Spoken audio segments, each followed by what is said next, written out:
आयज आमच्या गोंय दामावांच्या महाधर्म प्रांतान देव आपोवण्याचो आयतार आमी मनयता. आनी देव आपोवण्याचो आयतार मनयता आसतना आमी हो काय बरो विशय घेतला, आमी सोमयाची. म्हणजे आमी सगळीं जीं हिंगा आसा ह्या संवसारान जियेता आमी सोमयाची. आनी देवाचें उतर आमकां आयज काय बरे भाशेन ह्या देवाच्या उतराचो संदेश, मोगाचो संदेश दिता.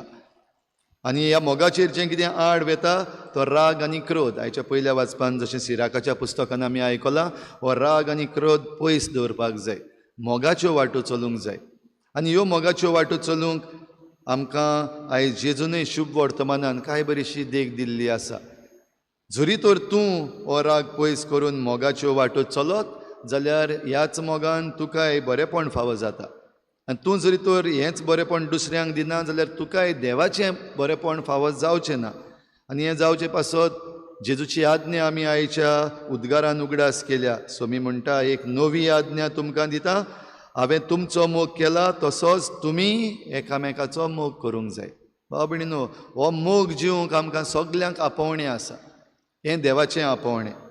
आनी हें देवाचें आपोवणें जरी तर आमी मानून घेतल्या आनी तें आमी जरी तर आमच्या जिवितांत जियेतल्या जाल्यार आयचो विशय ह्या दुसऱ्या वाचपांतलो घेतला. भाग्योन पावलू रोमकारांक चीट बरोवन सांगता, आमी जियेता जाल्यार सोमया पासत, आमी मरता जाल्यार सोमया पासत. देखून जावं जिवीं जावं मेलोलीं आमी सोमयाची. तर भाव भयणीनो, हें देव आपोवणें आमकां जरी तर सगल्यांक दिलां, वेगवेगळे तरेन आमी जियेतात जाल्यार आयच्या आयताराक खेरीत भाशेन देव आपोवणें म्हणटा तेन्ना याज्ञीकपणाक, मोटवाशी जिविताक आनीक धर्मीक जिविताक आपोवणें जें आसा ताचेर आमी नियाळ करता. आनी मागता आमी असल्या मनशां पासत जाणीं याज्ञीकपणाच्या आपोवण्याक आपलो कान दिला, जाणीं माद्रीपणाच्या वो मोटवाशी जिविताक आपोवण्याक कान दिला, वो धर्मीक जिवीत जिवंक ह्या आपोवण्याक कान दिला, तांचो उगडास करून आमी नियाळ करता. भाव भयणीनो, आयज ह्या आपोवण्याच्या आयताराक आमचे बराबर रायतूरचे सिमनारीतावन एक सिमनारिस्त आसा. ब्रदर मातसो ह्या वाटेन यो.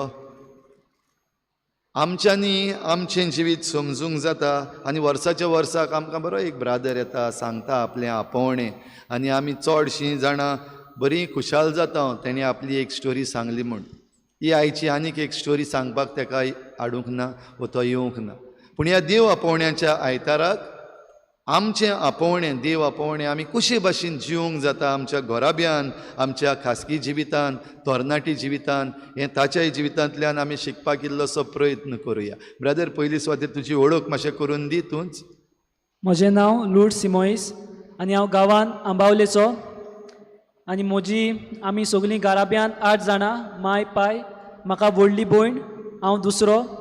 मागीर दुसरी भयण, तिसरी भयण, दुसरो भाव आनी तिसरो भाव. सगलीं मेळोन आमी 6 जाण भुरगीं, 3 जाण भयण्यो आनी 3 जाण भाव. 3 जाण भयणी, 3 जाण भाव. आंबावलीचो, हांव केपेचो, तो म्हजो शेजारी. भाव भयणीनो, ताका काय बरी 3 जाण भयण्यो आसात, म्हाका 2 भयण्यो आनी आमी 3 जाण भाव.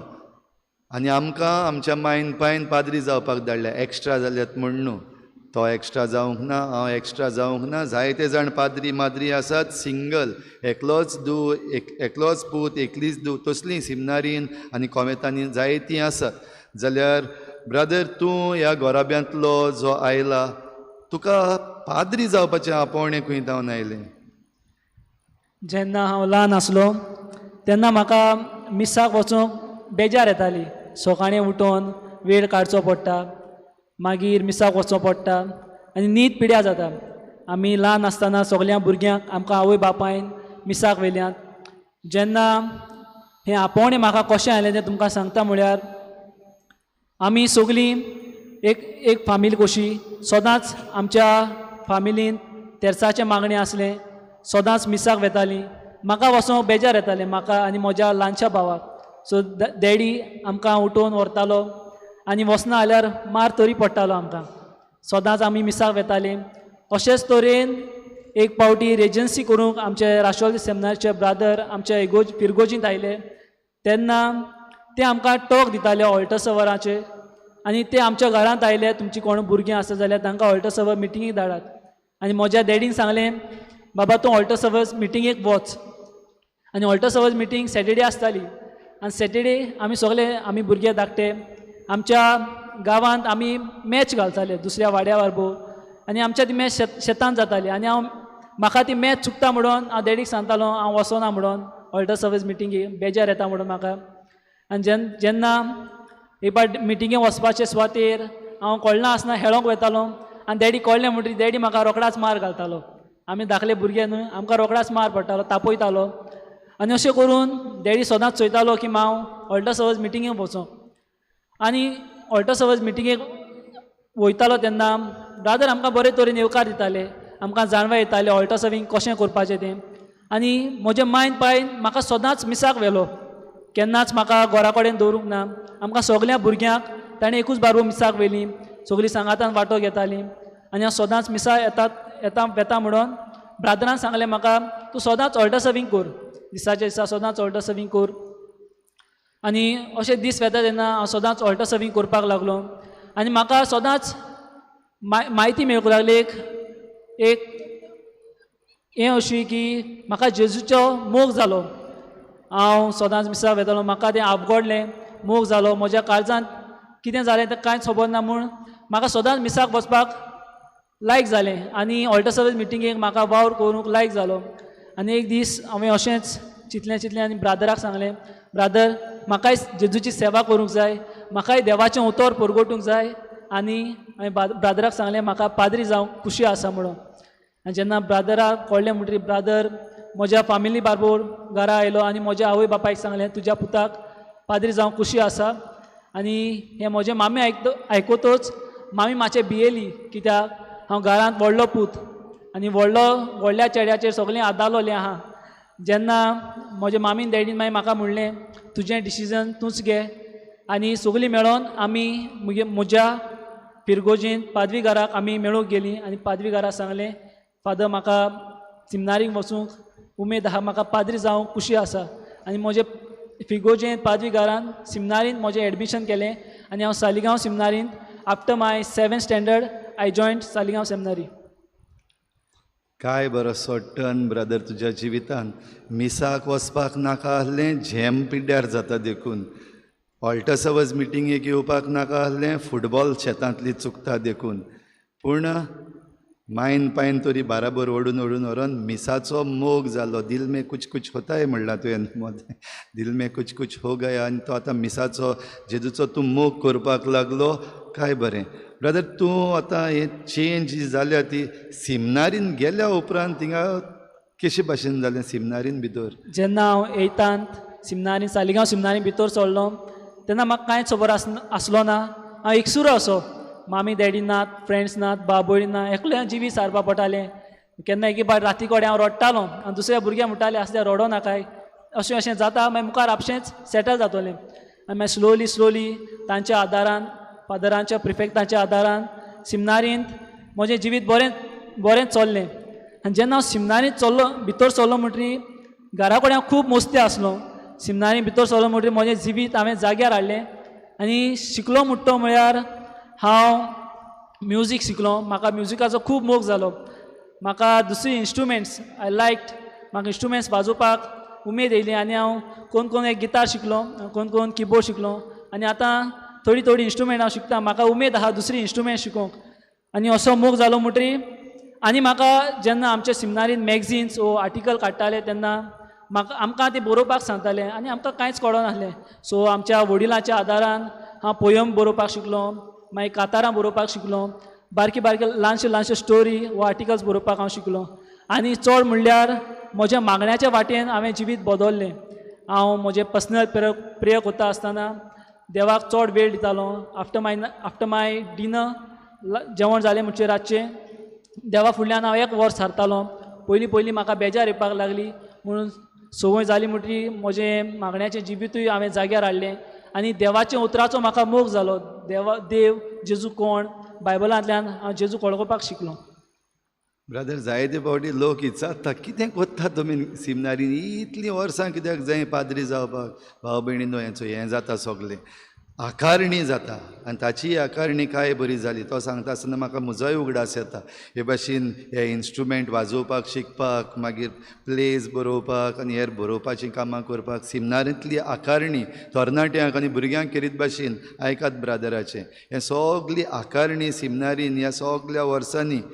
एक दिसाची आनी एक म्हयन्याची आनी एक वर्साची न्हू ती जायत्या वर्सांची तेणें सांगल्या ती स्टोरी शॉर्ट करून सांगल्या जाल्यार असली आकारणी आमकां सिमनारीन मेळटा ब्रदर जोरी तर ही सगली आकारणी जाल्या तरी पूण थिंगा बरें दिसता सिमनारीन कशें अशें जिवीत रावलो तूं थिंगा बरे भशेन जेन्ना म्हजें एथ हांवें बरे भाशेन केलें नायतूय हांवें बरे भाशेन केलें जेन्ना 10th पावलो तेन्ना म्हजें जिवीत मातशें कोडू अशें जालें म्हजे बोर्ड एग्जाम करतना वो टील आफ्टर डिसेंबर जानेवारी सान आमचे मागीर प्रिलीम स्टार्ट जातात तेन्ना म्हाका दिसलें पाद्री जावंक नाका म्हणून म्हाका म्हज्या जिवितांत आयली जायती त्रास आयले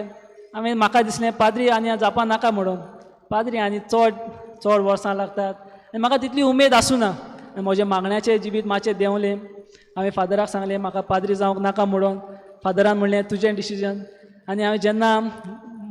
हॉलिडेयान घरा गेलो तेन्ना हांवें म्हज्या आवय बापायक सांगलें मामी डॅडी म्हाका पाद्री जावंक नाका म्हणून म्हजी मामी डॅडी मातशें भियेलीं अशीं ती मातशें उचांबूळ जाली कितें जालें गे पुता आपणाच्या पुताक कोणें कितें म्हणलें काय वो थिंगाचे भुरगे चाळयतात काय वो असले विचार तांच्या मोतीन येवपाक लागले आनी जेन्ना म्हज्या मामीक सांगलें मामी हांव पाद्री जायना म्हणून सो ताणें म्हाका साक्रामेंता बली व्हरोन बरें करून विचारलें आनी हांवें सांगलें मामी म्हाका नाका म्हणून म्हज्या डॅडीन सांगलें तें तुजें डिसिजन तूं कितें करता तो आमी तुज्या बाराबर आसात म्हणून आनी जेन्ना हांवें म्हज्या मामीक सांगलें म्हणटरी म्हाजें सगळीं मेळोन आमच्या पादवी घराक आमी मेळ्ळीं पादवी घराकूय सांगलें आमी फादर म्हाका जावपाक नाका म्हणून मागीर ताणें म्हणलें देव आपयता ताणें उल्याक खंय म्हणचो आनी तुका आपयता जाल्यार तुवें हय म्हणला आनी आतां तूं सोडूंक सोदता जाल्यार तुजी खुशी आनी ताणें म्हज्या डिसिजनाक ती मातशें खालती रावली आनी म्हजें डिसिजन तेमी म्हाका घेवपाक आदार दिलो सिमनारींतलो भायर सरलो 10th जावन तूं भायर सरलो तूं म्हणटा भाव भयणीनो जेन्ना एक भुरगो हो आमचो फामिलींतलो सिमनारींत वचून वो कॉन्वेंतांत वचून परतून घरा येता तेन्ना आवय बापायक लॉज अशी न्हू जायते फावटी आमी हें चिंत्ता वचोन येवप जाल्यार परतून लॉज अशी जायते जाण लॉजीक लागून भायर सरना जायतीं जाणां प्रेशराक लागून म्हणल्यार आपल्या घोराब्याच्या प्रेशराक लागून भायर सरना रावतात भितर चिड्डोनूच तशें पूण तेची माय पाय काय बरी एक वाटेन स्ट्रीक ओडून व्हेला तेच बराबर ताच्या डिसिजनाक ताणें म्हणलां तुजो फुडार तूं बरय आनी तुवें बरयला पूण तूं आयज लोप घान कसो आहा after 10th I left the seminary Saligao seminary आनी जेन्ना म्हजें 11th 12th हांवें घरा कडल्यान केलां Pope John 23rd higher secondary Quepem स्कुलान सावन जेन्ना म्हजें 11thूय म्हजें बरेंच गेलें अशें तितलोय कांयच ना म्हण when I was in standard 12th आमच्या कॉलेजींत फादर प्रिंसिपलान एक रितीर ऑर्गनायज केलो 3 दिसांचो आनी म्हजी भयण 11thाक आसली हांव 12thाक म्हजी भयण ह्या रितीराक वचपाक सोदताली आनी तिणें मामीक सांगलें आपूण रितीराक वेता म्हणून मामी सांगता म्हाका तूंय वच डॅडी सांगता तूंय वच हांव वचोना म्हणून बेजार येता कोणाक रितीराक पासय सांग सो डॅडीन म्हाका बिश्तो वच म्हणून तुजी भयण वयता म्हणून सो हांवें बॅग पॅक केलें बायबल घेतलो एक बूक घेतलो आनी रितीराक गेलो जेन्ना थंय हांव रितीराक पावलो तेन्ना एक फादरान एक बरो टॉक दिलो तुका देव आपयता क्वेश्चन मार्क तुका देव आपयता हो टॉक हांवें आयकलो म्हणटरी म्हजें जिवीत हांवें नियाळ्ळें स्टार्टिंगसान हांवें रिफ्लेक्ट केलें म्हज्या जिवितांत कितें जालें म्हाका खऱ्यान देव आपयता आनी मागण्यान वेळ सारून साक्रामेंता इगोजींत वचोन हांवें जेजू बली वेळ सारून म्हाका दिसलें हांवें म्हज्या मागण्यान वेळ सारलो आनी म्हाका कळ्ळें देव म्हाका आपयता म्हणून आनी आफ्टर माय 12th हांवें मामीक सांगलें मामी हांव सिमनारी परतो जॉयन जाता तेन्ना मामी हांगा कडेन मातशें भिली आतां व्हडलो चेडो आफ्टर 12th कितें ग्रॅज्युएशन करून कामाक लागतलो आपणाच्या ल्हानच्या भावा भयणाक पुजतलो आनी ही तिका मातशें भिरांत आसली पूण आमची आवय बापूय कितली मोगाळ म्हज्या डिसिजनाक तेमी मान दिलो आनी सांगलें हांवें after 12th I will join Saligao seminary आनी after 12th I join Saligao seminary आनी म्हजें ओवाय हांवें केलें सालिगांव सेमिनरीन आफ्टर ओवाय मोदेंच एक रूल येयलो तुमकां ग्रॅज्युएशन करूंक पडटलें म्हणून सो आय डीड माय ग्रॅज्युएशन सेमिनारींत रावून म्हापसा सेमिनरी निवास आनी ग्रॅज्युएशन हांवें सेंट झेवियर कॉलेज म्हापसा थंय केलां इन BCom म्हजे फर्स्ट इयर सेकंड इयर आनी थर्ड इयर हें कोत्ताना म्हाका जायत्यो डिफिकल्टीज आयल्यो मोदें डिफिकल्टीज आयल्यो येयना म्हणटना ग्रॅज्युएशन कोत्ता आसतना म्हाजे टॅम्पटेशनास म्हण येतात ही टॅम्पटेशनां हांवें देवाच्या हातीन घातलीं आनी जेजू बारबर हांवें ती जेजून ती थोडी सॉल्व केली आनी थोडी हांवें सॉल्व केली की ती ल्हानशी आहलो ती हांवें आनी व्हडली आसलो ती हांवें देवाच्या हातीन घाली आनी आफ्टर माय ग्रॅज्युएशन आय जॉयन इन राष्ट्रवाद seminary and doing my first year philosophy. काय बरी अशें दिसता न्हू कभी खुशी कभी गम जाता तेज्या जिवितान भोव करून आवयक आनी बापायक म्हजी मामी डॅडी येता तेन्ना तुमी पयलें हिंगा कितलीं खुशाल आसता ती आपलो पूत पाद्री म्हूण तेजेय मामी डॅडीच्या जिवितान असलीच खुशालकाय जरूल दिसती पडटली भोव करून जेन्ना भितर सर भायर सर भितर सर भायर सर आतां परतून ब्रदर भायर बीन सरपाचो आहा कितें भितर सर भायर सर म्हणटा तेन्ना भोव करून आयच्या काळार कॉलेज लायफ आसा संवसार आसा सगळ्यांक दिसती पडटा दुसरे वाटेन ब्रदर आयज ह्या दिसांनी आतां कितें जाता तें तुवें पळयलां पाद्रीचें जिवीत आयज खंय पावलेलें आसा पाद्रींचेर एटॅक्स जाता डिफिकल्ट जाल्ले चॅलेंजींग लायफ तरी पूण तुका आतां हें डिसिजन परतून तूं भितर सरला फिलॉसॉफी कोत्ता आतां फिलॉसॉफी करून जाल्या उपरांत थियोलॉजी आसा रिजन्सी आसा हें सगळें करपाक जाय आजून जावंक ना जायतीं वर्सां उरल्यां तेजी जाल्यार ही आकारणी तुजी करता आसतना हें सगळें आतांचें सिट्युएशन जें आहा तें पळोवन पड मारल्यार आनीक बरें न्हू तूं कितें कोत्ता हे बाबतींत म्हजें जिवीत हांव थारार हाडूंक हांवें चड म्हजो मागण्याचो वेळ हांवें वाडयला मागणें म्हणल्यार म्हजो आनी देवाचो संबंद एक करता आनी हांव म्हजें जिवीत चड पावटी मागण्यान साधना कित्याक आपोवणें हें एक पाट देंवचरान व्हेलें जाल्यार म्हज्यान कांयच करूंक जायना आनी देंवचराक व्हरोंक दिवंक नाका म्हणून हांव देवाचें उतर सदांच वाचतां म्हज्या मागण्यांत हांव चड वेळ दितां आय एम बिकमींग एटेंटीव आनी नवी नवी तरेची मागणी देवा फुडल्यान हांव घालतां म्हाका राख म्हज्या घोराब्याक राख म्हजें चड करून म्हजें आपोवणें राख ह्या आपोवण्यान म्हाका वाडूंक तुजो आदार दी आनी हें आपोवणें म्हजें कोत्ता वाडयतना ल्हानशें सॅक्रिफायस जो ल्हानशे वस्तूंनी खात्रेचो जेजू म्हणटा तशेंच हे ल्हानशें चड व्हडलें न्हय ल्हानशें सॅक्रिफायस हांव करतां म्हजें जिवीत देवा फुडें बरे तरेन दवरूंक. भाव भयणीनो तो मागणें करता चड मागणें करता आतां पवित्र पुस्तक वाचता ल्हान सॅक्रिफीस करता तो करता तेजे भाशेन आनीक जायते सिमनारिस्ट आसात तेणी केल्यार पुरो आनी कोणें करपाक जाय मागणें तेंचे बसत कोणें करपाक जाय आमी करपाक जाय तर तुमी बीन मागणें करतात हांव जाणां मागणें करीत रावतलीं तेणें सॅक्रिफीस करता तो जायते आनी कोणें करपाक जाय सॅक्रिफीस आमी करपाक जाय न्हू हिंगा आमी आतां मातशें सॉफ्ट जालें अशें पयलीं आमी व्हडलें आसलें मागणें सगळीं करपाक जाणात आनी करतात सॅक्रिफीस आमच्या सिमनारिस्तां पासत आमच्या कोवेतान गेल्यात ते आमच्या तरणाट्या चेडवां पासत आमी सॅक्रिफीस जरी तर करना जाल्यार ब्रदरान सांगलां ते भाशेन देंवचार रेडी आहा काडपाक देव आपोवणें तांकां येयल्लें आहा तें काडून उडोवपाक पूण तुमच्या मागण्या वरवीं आनी तुमच्या सॅक्रिफिसां वरवीं आनी तुमच्या आदारा वरवीं हें आपोवणें तांच्यान मुखार व्हरपाक जाता जाल्यार आव्हानां जायतीं आसात चॅलेंजीस जायत्यो आसात भिरांत जायतीं आसात चॉयस दिलो जाल्यार ब्रदर तुका आतां हें सगलें दाखयल्या उपरांत परतून काडून घरा वयतलो काय रावतलो कितें करतलो रावतलो ओके ह्या ब्रदरा पासत आमी मागपाक जाय ताजे भाशेन आनीक जायते जाण आसात तांचेय पासत भाव भयणीनो आमी मागूंक जाय आनी हेंच आमकां आयच्या शुभ वर्तमानान हो संदेश जो आसा देवाच्या मोगाचो संदेश जरी तर पावयतलो जाल्यार खेरीत भाशेन लागशिल्ल्यान देवाचो पाटलाव करपी म्हणजे याज्ञिकी जिविताक वो मोटवाशी जिविताक वो धर्मीक जिविताक आमी वेंग मारपाची गरज आसा ब्रदर आमच्या ह्या लोकांक तुजो संदेश असो कितें दितलो हांव मागतां की सगल्यांनी आपणाच्या घरांत मागणें आसूं तुमच्या जण एकल्या घराब्यांत तेर्साचें मागणें वो देवाचें उतर वाचूंक तशेंच आमी पळयल्यार आमी ब्रादर सिमनारीतूच आसात आमी केन्ना रेजन्सी येतात मागतात तरणाट्या लागीं आतां फुडले तरणाटे ही तुमी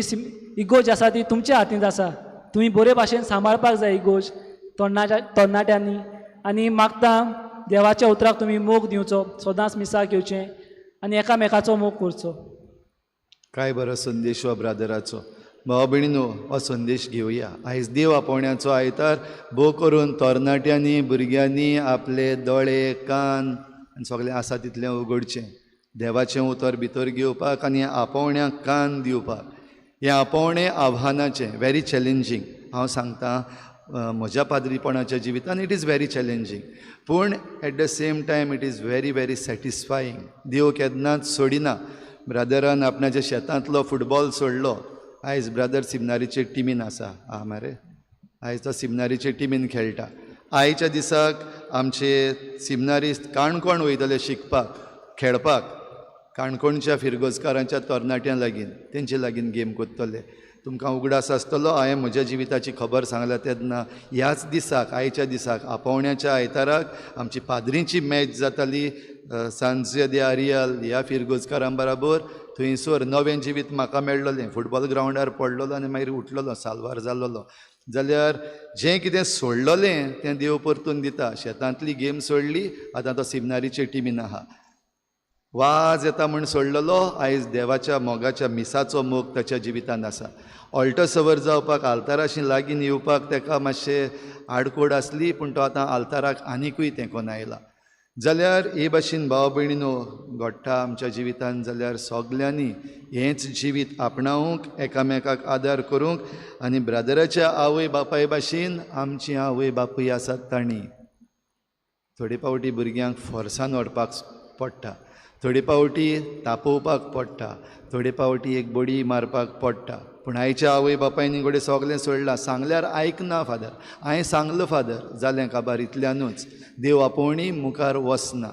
जाल्यार तुमच्या वरवीं, आवय बापाय वरवीं, तुमच्या मागण्या वरवीं आमच्या गांवांत, आमच्या चिखलेच्या गांवांत आजून पासून आमचे लागीं सिमनारिस्त ना. दूख भोगता जायते पावटी. आमकां सिमनारिस्त मेळूंक, आमकां माद्री जावपाक गेल्लीं तरणाटीं चेडवां मेळूंक, आमच्या फिरगोजेंतल्यान येतलीं जाल्यार तुमच्या घराब्यान आसात, तीं बंद करून दवरलेलीं आसात. देरां उगडात, मातशें जनेलां उगडात आनी तांकां मातशें धाडात. संवसाराची भूल घेवंक न्हू, पूण देवाच्या आपोवण्यांक कान दिवंक. आनी हें देवाच्या आपोवण्यांक कान दिवपाक असले प्रोग्राम जेन्ना जातात, जावं रेतीर जाता, जावं टॉक्स जाता, एक बूक आनी पेन घेवन धाडीत जाल्यार ब्रादर गेल्लो ते भाशेन एक तरी वस्त लागतली. देव खंय आपयता, how you came to know that God is calling you, ह्यो त्यो वस्तू. तर भुरग्यांनो, तरणाट्यांनो, देवाचें उतर आनी देवाचो उलो आयकूंक जाय जाल्यार असल्या वस्तूंनी मिसळ जायात. येयात इगोर्जेंतूच न्हय, दुसरे कडेन जंय आमकां देवाचें उतर मेळटा थंयसर पावात. तर आयज ह्या आपोवण्याच्या आयताराक भाव भयणीनो, आमी आमचें जण एकल्याचें मन देवाक उबारुया, आमचे घोराबे देवाक उबारुया आनी निचेव करुया. आमच्या घरांत आमी असल्या सिमनारिस्तां पासत, असल्या तरणाट्यां पासत, चेड्यां पासत, चेडवां पासत, जीं आव्हानाक फुडो करून मुखार वेतात, तांकां मजबूत करूंक आमचे मागणे आमी बासायता, आमचे सॅक्रिफीस आमी बासायता. आमचो आदार दुडवांचो तांकां तांची आकारणी करपाक शिकपाक जाय आनी हेर वस्तू आसात त्यो सगल्यो करूंक आमच्या सॅक्रिफिसांतल्यान आमी आमचो आदार बासायता. होच निचेव करुया आनी ह्या आल्ताराचेर ह्या आयच्या दिसाक आमची जण एकल्याची भेटवणी देवाक उबारुया.